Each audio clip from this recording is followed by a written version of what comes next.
Hi there, Top Designs here. Today we're gonna have a look at the top 5 phones that you can buy. First off, the Samsung Galaxy S6 and S6 Edge. Um, Now since I done this video, Samsung released the Samsung S6 Edge Plus and the Note 5, and Apple have released the iPhone 6s and so on. So today we're going to have a look at the Samsung Galaxy S6 and S6 Edge, the iPhone 6 Plus, the Samsung Galaxy Note 4, the HTC One M9, and finally the Sony Xperia Z3 Compact. It's still a pretty good list, so I hope you guys like it.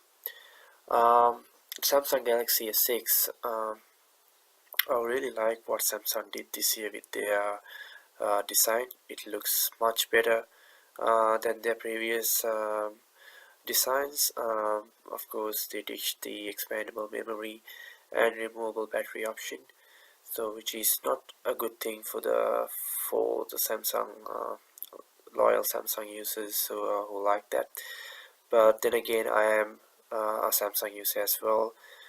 To me, from what I read on this phone, I think it's really great, the phone. Um, and for me, it doesn't bother anymore uh, with expandable memory and removable battery, since I would anyway go for a 64 or 128 gig model. So I'll get there later on. First of all, we'll have a look at the display. It's got a 5.1 inch display, so it's really great. It feels great on the hand, of course, because of the well, in the case of the Galaxy S6 Edge, the edges does help to grip the phone, even with the case on it, so that's really great. So it's got 1440 by 2560 pixels and 577 pixels per inch. The display looks really great. The colors are nice and vibrant. The camera is one of the biggest improvements on this phone, so I really love what they did there as well. Of course, their previous versions, the camera wasn't that good, so with this phone you can confidently say that it's really great. It packs in 3 gigs of RAM. Samsung also decided to do their own processor, to go with their in-house processor, the Exynos 7420, which is designed to run on this phone, which with a much slimmer version of TouchWiz. Now, for those who doesn't know what TouchWiz is the basically user interface on the phone, on Samsung phones. So TouchWiz, some people don't like it, some people like it. So it really depends on your personal preference. But the version on this phone, I think everyone would like it. It's just simple, it's nice, so it's just really great.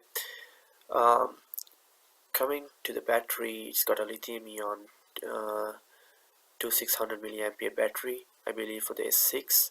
The S6 Edge has got around 50 milliamperes more than the S6 because of the edges. It's got 18 hours of talk time on 3G and 50 hours of music play. Coming back to the battery, this is the only phone to have two wireless charging chips built into the phone, so that's really great, especially considering the money that you're paying on this phone as well. It's got fast charging capabilities as well, so it charges really quick. So not having the removable battery option is not much of a worry here because of that.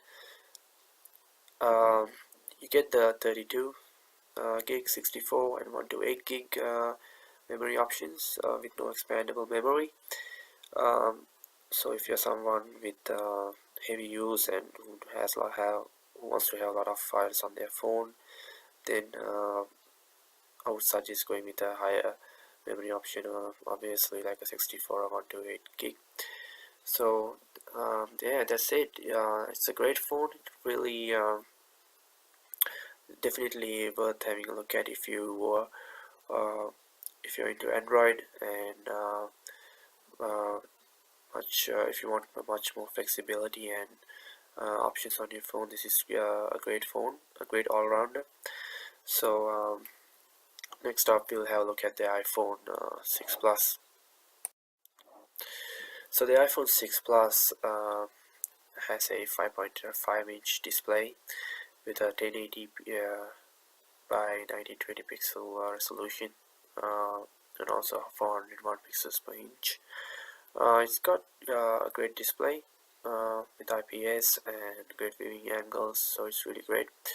The camera is a 8 megapixel iSight camera with optical image stabilization. One thing to note here is if you're going to buy the iPhone 6, you're not going to get optical image stabilization, so keep that in mind if you are going with iPhone 6.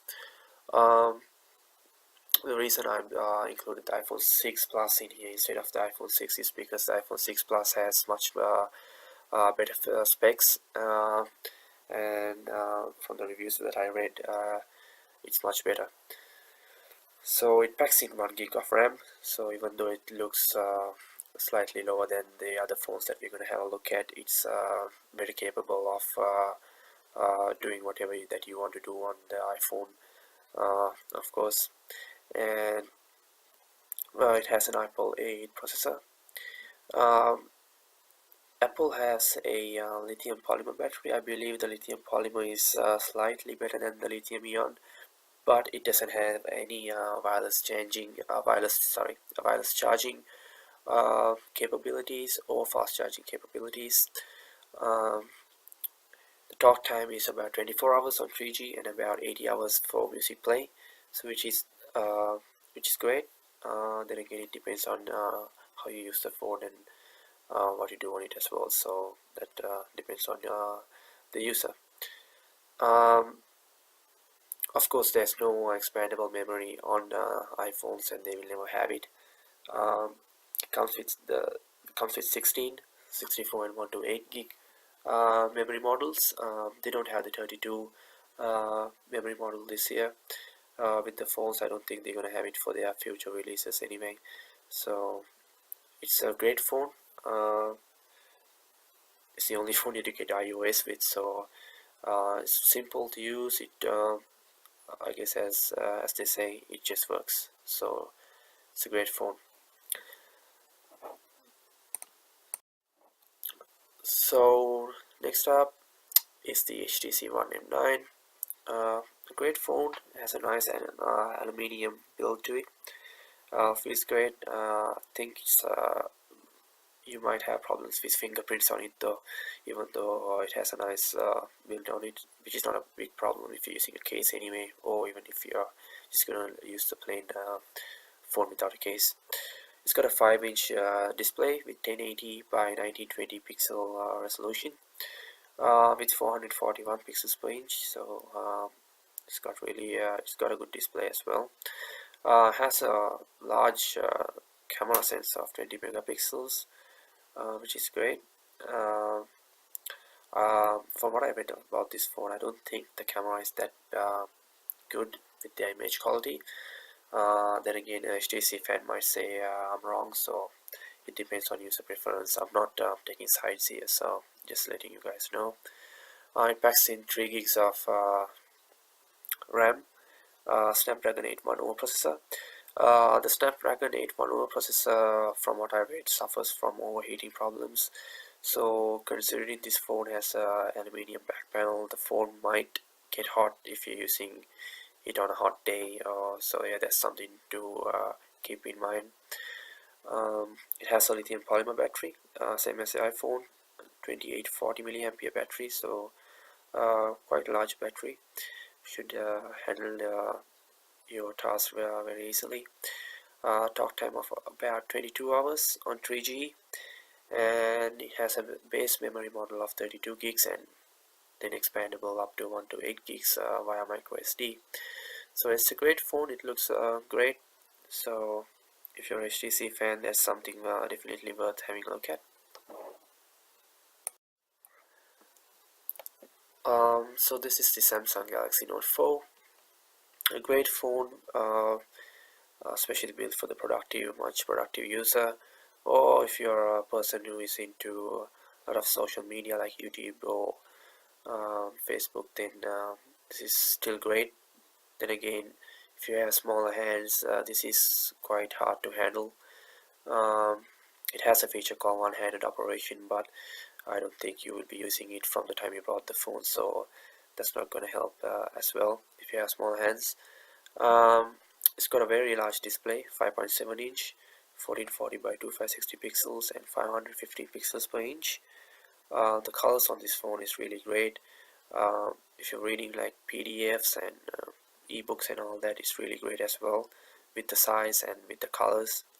It's got a good camera, not as good as the Samsung Galaxy S6 series, but still it's a good camera. It's got 3 gigs of RAM, so plenty for your day-to-day tasks, and a Snapdragon 805 processor. Very large battery, 3220 milliampere lithium-ion battery, which is removable, so that's plenty for you anyway.